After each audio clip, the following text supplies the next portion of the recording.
Okay. Hello, everybody, on this goodbye to March and Good Friday, Gooder Friday. We hope that it's a good Friday for you. I'm Robin Galinsky, and this is Dr. Dennis Becker. And today's podcast is going to be helping you really evaluate whether or not any of the relationships you're in are healthy or not healthy, because there are three essential things. Now, before we get into that, I do want to say that healthy relationships, or let's say happiness, like a lot of happiness comes from being in healthy relationships, is your birthright as a human being. Not only do you have the right to be happy and healthy as a human, no matter what country you're in, you have the duty to make sure that you're happy and healthy. You have the responsibility for you. No one else is going to do it for you. No government, no mother, nobody. If they do, they're probably enabling you, and that's not a good thing, and that's another show. So today, Dennis, we're going to talk about those three essential things you must have in any relationship that you consider to be healthy. And is one of them outdoors like you are right now? Those of you who can't see her, she's in a beautiful setting, outdoor sunny day. Is one of them those? Yes, I'm letting go of the unpredictableness of what might happen. I might get hit in the face with a leaf. I mean, who knows what'll happen? It's a little bit risky, but I don't mind. I had to give up my shed for a guest bedroom, so I'm outside, and fortunately, it is beautifully perfect out here in Florida. So hopefully, all will go well. But the birds are going to be my background. The three things are, go ahead. The three things are, one, are you able to express your feelings? Now, this is a lot on you. Are you able to express your feelings specifically? Are you able to express them in a way that you're not blaming somebody else? You're simply saying how something is making you feel. And when I say specific, I mean, I feel bad when you say that. I feel very embarrassed when you bring that subject up. That's what I mean by specificity. Mm-hmm. Second one, when you do this, is the other person hearing you? Are they able to hear you? And what we're looking for is, are you able to finish your sentence? Are they making eye contact with you? Are they using what we call paralanguage, where they're nodding? Do they paraphrase, in other words, echo it back to you to make sure they heard you right? Do they behave as though they care? Or do they defend themselves, cut you off, minimize your feelings, reframe what you said, or negate what you said? Okay, so that's step two. So first thing, can you express how you feel? Second thing, is the other person receptive to hearing it? And the third thing, the most important thing, because most people have step one and step two, and then they repeat. Step three, that is essential. Think of it as a stool with three legs. It don't work when one of the legs is missing. You're not going to be able to sit on this healthy relationship stool if you don't have three legs. The third one is that the person demonstrates they heard you and respected what you said, cared about what you said, accepted what you said about how you felt by changing their behavior. And Dennis, I'll pause there because I've talked a lot. Yeah, but we're used to that. I know, but you don't have to tell everybody. Somebody might be new and they're not quite used to it yet. And they're going to think that they're going to think that I'm really calm. And well, folks, what we're talking about, those of you who have been with us for a long time now, those of you who know us, know that we're all about manipulation. And what Robin's talking about today is about relationships, but we're also focusing on the relationships you have with a manipulator. And one of the ways you can tell whether you're with a manipulator or not, or any good relationship for that matter, is how do these three things work out? Are they in there? Are they in place? Can you do that? Do you I get need to add reaction? something, of course. Thank you for your invitation. Oh, okay. Go ahead, Robin. Actually, this is any relationship can be Yeah. evaluated with these 3 criteria. Right. So you may not know whether you're in a manipulative relationship or not. Hmm. Hmm. These 3 things will help you evaluate that very quickly. That's right. That's right. Particularly the third one, and because people have odd ways of reacting, responding to when you're talking to them. They may not look at you. They may not give you any feedback while you're talking. Okay, that may be their way. It'd be nice if they did give you some more reaction and a response, perhaps of steps 1 and 2. It'd be nice. Okay. But if you don't get it, let's see what happens with number 3. That will tell you whether or not they actually heard you and are actually responding, reacting to what you said in those 3 steps, particularly step number 3. Now, as Robin said, if you don't know if you're in a manipulative relationship, this is one way to tell. This is one way to find out because manipulators are not going to allow you to be in charge. They'll listen to you say these 3 things, but then let's see what happens. And how does it happen? You say 1, you say 2, it's fine. Now you get to step 3. They have to demonstrate it. How do they do that? To your satisfaction, in an interesting way, in a curious way, in not the right way? This is going to give you a good way to determine whether or not you are in a relationship with a manipulator. Many of us were raised in homes where the relationships were not healthy, the ones that were modeled for us and the ones that were the way we were treated as children. And therefore, it becomes very difficult to figure these things out. But you are responsible for figuring them out. Once you're an adult, no matter what happened to you in your childhood, no matter how you were treated, no matter how you were indoctrinated, the responsibility for your healthiness and your happiness is on you and your choices. So this is a tool that can help you strengthen you, hopefully, make better choices about where you're going to invest your time, your energy, your love, your caring, all of the above. Mhm, mhm, It will help you choose more carefully.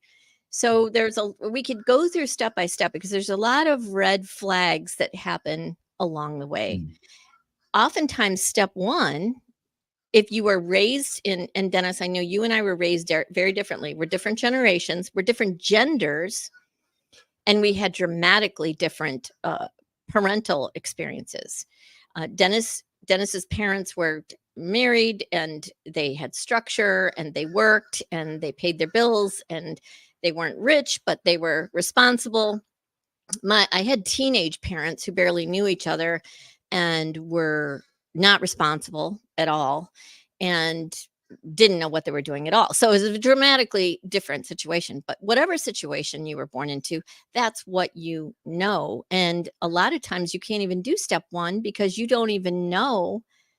Nobody's ever told you that you have a right to be happy. You have a right to express your feelings and a right to expect the other person you're in a relationship to actually care about, Mhm. validate, and respect those feelings. You may And, not Ro- even know how you feel because no one's ever let you express your feelings. and for those of you who have been with us for a long while or you've read the book, you know that this is what we talk about all the time. With a manipulator, and we're not talking specifically about a manipulator using these 3 things, we're using it only with a manipulator, but with a manipulator, they will understand these 3 things and they will give you a different reaction than what perhaps you may be thinking you're going to get. Let's take it step by step, Robin. In step Mhm. number 1, where you want to speak and say what you think and say your feelings, go ahead, Robin. You Do want to be number, you be my unhealthy partner? yeah, go ahead. I'll be the Okay. manipulator. Go ahead. So Dennis, remember when I introduced you to my new friend when we were in the town square the other day? I do. Okay, well, you brought up the fact that I was fired from my last job, Mm, and that was very embarrassing for me. I mm. barely know her. This is not something this is something I've asked you not to share, and I find it just embarrassing, humiliating, and not it's not a good situation for me. Yeah, but you know what? the way you presented her to me and the way I get the impression I got with her is that she's very nice. She likes you. You guys are good friends. And so you don't have any reason to feel that way. I mean, you're overreacting. You don't have Okay, to so he's feel that. negating my feelings. Hmm. Hmm. Okay, now it may take you a lot of courage to say this, and you may even be shaky and scared to say it because you're used to people. You've been conditioned for people to tell you you're wrong, you're stupid, you're sensitive, my favorite. You're too sensitive. Hmm. All of the things that you've heard over and over again, and you're just afraid that those things might be true, and maybe you are sensitive sometimes, but that Hmm. doesn't mean that you Hmm. didn't genuinely feel that way, and you don't have a right Hmm. to say it. So he Hmm. might do that. He might negate it. There's other Hmm. ways. There's other things he can Hmm. do. Yeah. Well, listen, Robin, you told me about the friend that you got fired, but listen, she may be your friend, but let's face it, you got fired for things that you did. You're not really up to that job. You shouldn't have been We're in that not job to talking begin with. about excuse me, we're not talking about the whether I got fired or not is a fact. It is a fact. I told you that I am very embarrassed when you bring it up to other people, and I've asked you not to do that. Well, I just think you're overreacting and you're just too sensitive. So whatever. Okay, so you don't even get past step 1. If you're in a relationship like that, Right. RUN, Mm-hmm. run. Mm-hmm. Mm-hmm. Run. As soon as this podcast is over, make your plans because it's not gonna get better.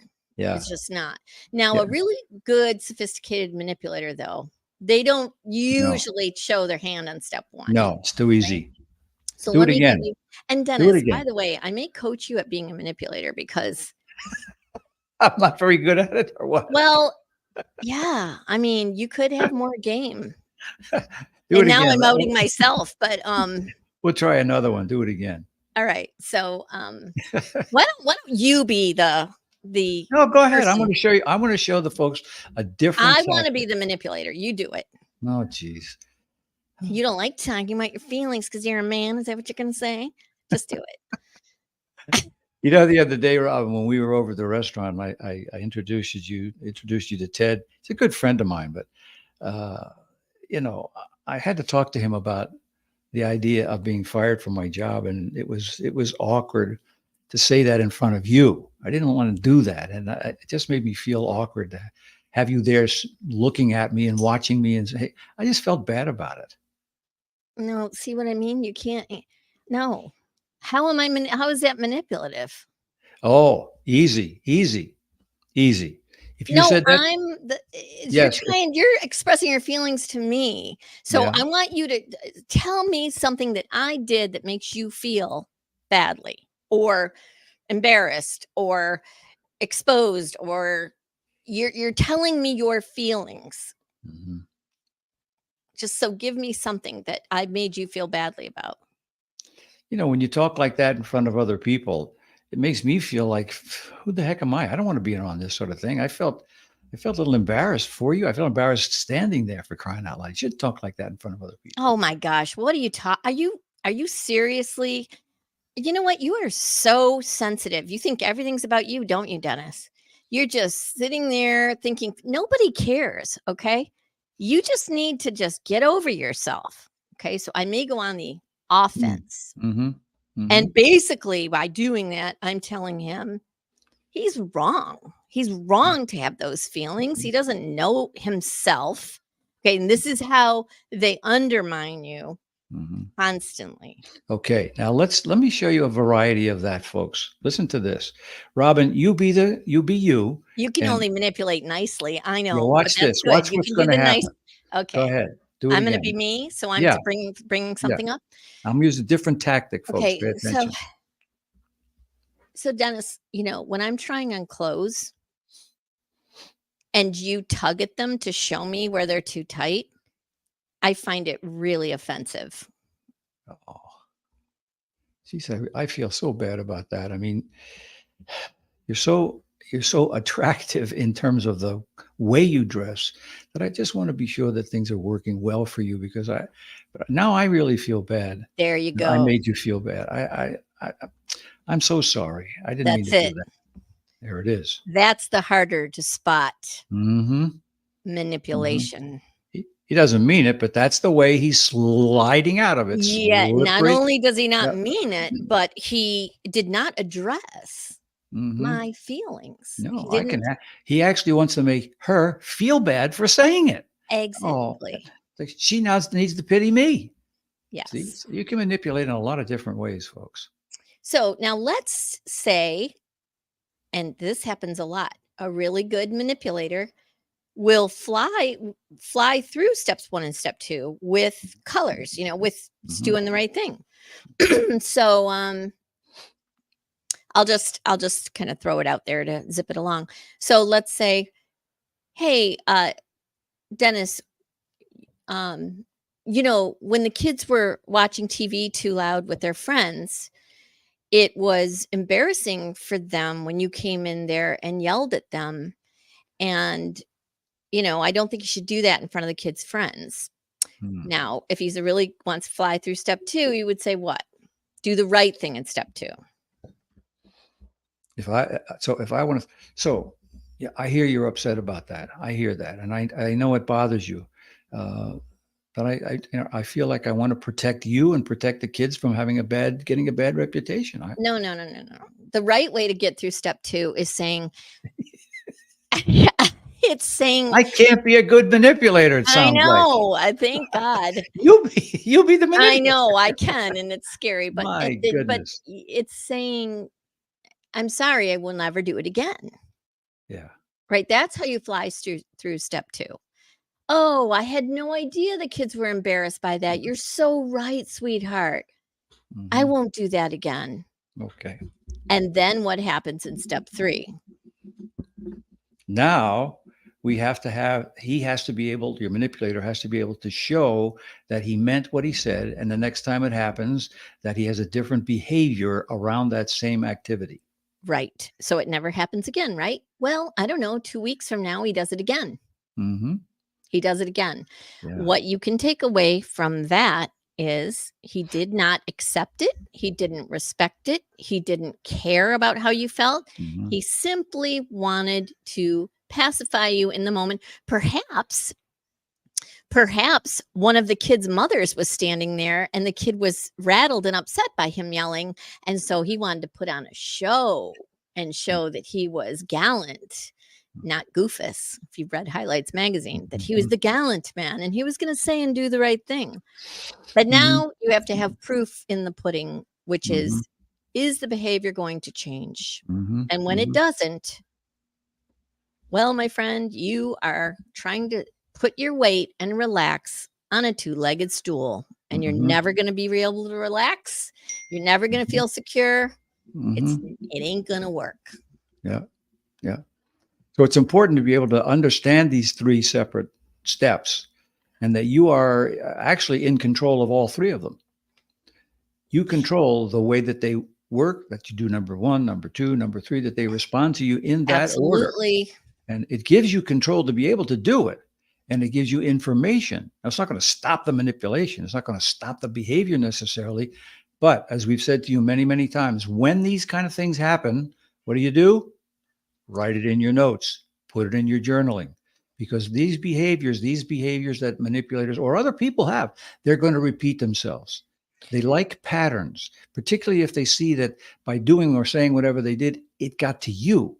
If it gets Mhm. to you and they see that, they'll keep it and they'll do it again because it worked. So that's why your behavior, your reaction, and your response to their response and reaction is so important because they're making a note of it. Maybe mental at the moment, but you should write it in your notes of how you got that reaction. So you're going to see it again, and that will help you prepare for then the next time that you see it or what to do in one of Well, these three what the steps. notes do is they make it so that you cannot deny your own reality, because Yeah. that's the slippery slope with Oh. step 3. Most likely when the person who you've said, "This upsets me, this is embarrassing to me, this is upsetting our children when you do this," whatever, and you know, you demonstrate to them you don't care by repeating it in step 3, then they will start to, you you, the Yeah. target, will start to manipulate yourself by saying, Oh, he's well, in a he bad worked too mood. long of a day. Yeah. Yeah, he was hungry. Well, they Yeah. provoked him. The kids knew, they Yeah. jacked up that volume after he walked in the door. They were asking for it. So you start to sell yourself to your brain's trying to reconcile Mhm. what's being demonstrated to you, And you may which even is blame yourself. You may say, yes, you will. "Yeah, I should have known the kids were, I could have easily told him to turn it down. I don't have to wait for him." You begin to blame yourself for crying out loud. Well, oftentimes what you do is just about anything, right, Dennis, that will prevent you from having to face the truth, Mhm. face the reality, and accept this Yeah. is never going to change. Mhm. And you're just going to keep repeating this cycle over and over Mhm. again.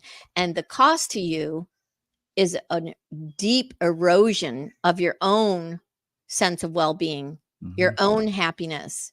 Next Mhm. thing you know, you look in the mirror and you don't even know who you are, and half your life's gone. So Mhm. that's how, I mean, I know that paints it dark, but I think it's important to, if you're going to get motivated to take action, to take control of your own happiness and well-being, you have to really see what's the dark side of this. It Mhm. doesn't get better. You aren't going to be able to manage your way out of it. Mhm. You're Mhm. not. And I know it will feel that way. You will justify it to yourself and you'll rationalize it. Oh, the kids were extra noisy, or Oh, the uh, manipulator will make you feel that way too, because oh they want to yeah, keep you on the hook. oh, of Oh course. my gosh, you're right. We did have that Yeah. conversation. What was Yep. I thinking? Yep. Oh, you sweetheart. Yeah. Oh Oh, that yeah. must have been Mhm. Mhm. embarrassing for you. Mhm. Yeah, that's not gonna happen again. I just think I had a long day at work. I'm the Yeah. one paying the bills. I'm the one working day. Guilt, guilt, Oh, guilt. Yeah, oh yeah. Oh whatever. yeah. There's a million, right? There's a Yep. million ways. Yep. But this is a mindset. Today's episode is more about mindset and strengthening your mindset, and you understanding that you have a right, a Mhm. duty, more than a right. You have a duty to create a happy life for yourself. Mhm. You don't have a duty to sacrifice the real estate in your brain, the energy, the good energy that you have. You don't, it's wrong for you to erode your own self just to keep this manipulator happy. Nothing Mhm. good's going to come from it. Mhm. See, now we've been talking in all of our time with you. We've been talking about the tactics that the manipulator uses, the techniques that you can use to protect yourself. So, Robin, where does this fit? Tactics, techniques? Where have we taught them things that they can use as techniques? Because this is not really a tactic, but what is this three-step part? No, How would this you is on the define it? target side. This is Yes. the evaluation technique Yeah, that's right. for you to evaluate every relationship that you're in. And mind you, Right. we talk about people who don't know how to communicate without manipulating, right? That's Mhm. our focus. But Correct. there are people who are just manipulative sometimes. We're all Mm. manipulative, but there are people who just they can be very manipulative when they really want their way. But otherwise, they're kind Mhm. of normal and they can be your friend. But boy, oh boy, like my friend Sarah, if she has her sights on a man, then she gets really manipulative, and that's Mhm. at all costs, and she has to go after this guy, or I don't know, it could be situational like that. Yeah. Yeah. So this is a way for you to get your head on straight in a simplified way. But Mhm. first you have to know, how do you feel? And Mhm. if you've been raised and immersed and indoctrinated by a manipulator, as I was, manipulative parents, I had a therapist ask me how I felt. I couldn't answer the question. Mhm. And he asked me like 6 times. And I said, I don't know. And I kept talking about everybody else and how everybody else felt, because I learned that it didn't matter how I felt. It only Right. mattered how everybody else felt. Right. And it really rattled me. Mhm. And Mhm. this was in my late 30s. And I had to go and sit with that. And why don't I know how I feel? How Mhm. can I not know how I feel? How do I feel? Well, Mhm. every time I got close to how I felt like, well, that's wrong. I shouldn't feel that way. Mm. Mm, mm, Oh, mm. well, hello. Yeah. How was that? That was programmed into me, that my Yeah. feelings were wrong. Mhm. So it's very hard to untangle this. And the longer you are around a manipulator, whether it was innocently as a child or by choice as an adult, and remember that it's your choice, you can get out of it, um, you aren't going to get healthier or stronger. And remember that what we're saying to you, if somebody comes home, yeah, I had a rough day, and it doesn't mean you're being manipulated. Every time you hear something like this in a situation like that, and they complain, let's take the TV, complain about that. You say what you should do. Step number one, step number two, Right. and the end is perhaps he or she just had a bad day at work. They're Thank not God for Dennis. necessarily manipulating you. If they only listened to me, they would think, Yeah, I think everybody does this all the time. Come on, well, it's not true. that's why we're partners. So, So, you but know, the yeah, reason, folks, that you're with us is probably because you are aware of, or you suspect, or you want to protect yourself from being in a manipulation situation, a manipulative relationship. Okay, that's fine. If you are in one, then these 3 steps really help you. They will tell you particularly, what your manipulator feels or thinks or does or doesn't do. You're adding up points. Now, if you're not sure if you're dealing with a manipulator, this is a good way to find out. Do they in fact do what they say they're going to do? Is the action that was prescribed or agreed upon, did it actually happen? Did the behavior change? That doesn't mean that if it didn't change, no, maybe the guy had another bad day.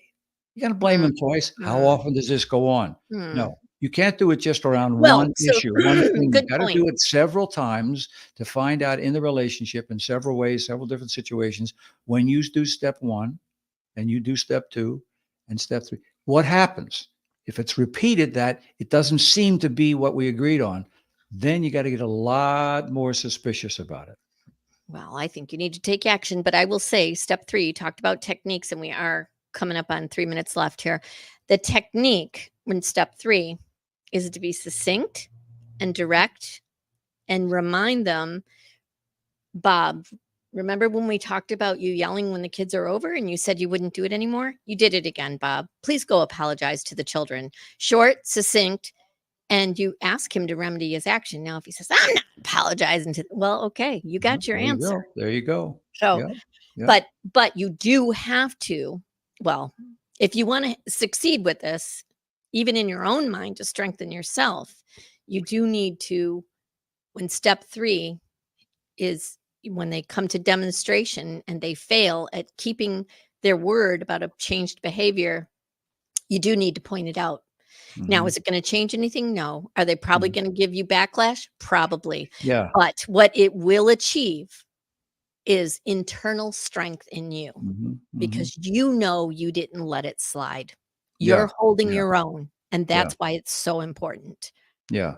You're not necessarily putting them on notice like with some of the other techniques and tactics we've talked about, that by reacting in a particular way, you're putting them on notice that you're aware. You're paying attention. Yeah, you're paying You're attention paying on. attention. That's the key. You're absolutely right. It's that you're paying attention. It's not about confrontation. Get that out of your Right. head because if you think of it Right. that way, you're never going to do it. No. Right. Right. It's Right. And some of the letting other them know you're tactics paying attention. Some of the other tactics we've given you do have very specific words, sentencing, tone, facial expression for that particular tactic in that moment. This one's a little bit different, which is why we're talking about it. It's a little bit different. So it consists of these 3 different parts. And these are the parts that we want you to be able to be comfortable with and to be able to measure when you get step number 3, and you have to follow it up. Did it get followed up? Did the behavior change or not? This is a different kind of a technique for application in all of the tactics. And if you're not in a manipulative relationship, this is a good way to find out if you are or not, because that step number 3 is going to give that person away. Yep.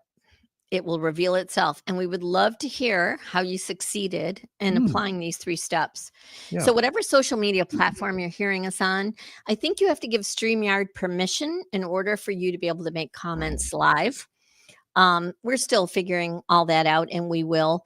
In the meantime, please connect with us at outwitinrealtime.com. Just one, no hyphens, no dots, outwitinrealtime.com. You can subscribe there. We've got all our training built out now on the platform. We're going to be doing some live in-person training, some live virtual, and we have an on-demand program you can download and do at your own pace. So we're excited about that. We've done no marketing, but we're getting traction. So we will be doing that. But Dennis, I'll let you wrap us up. And we know we're being heard, and we're talking to some of you who are in countries far away from the USA where we are. We're heard in over 100 countries. We know that. So, but these kind of things exist everywhere in every culture. So please Yes. don't hesitate to reach out to us. Robin really means it when she says, reach out to us, and I do too. We're waiting to hear from you, and we love to get those reactions. So thank you for staying with us through this different kind of manipulation conversation today. Very important to you. They all are. Be with us again next Friday, 4 o'clock p.m. Eastern Standard Time, or wherever it is where you are. We'll be here. That's Robin Galinsky. I'm Dr. Dennis Becker. Thanks for listening, and bye for now.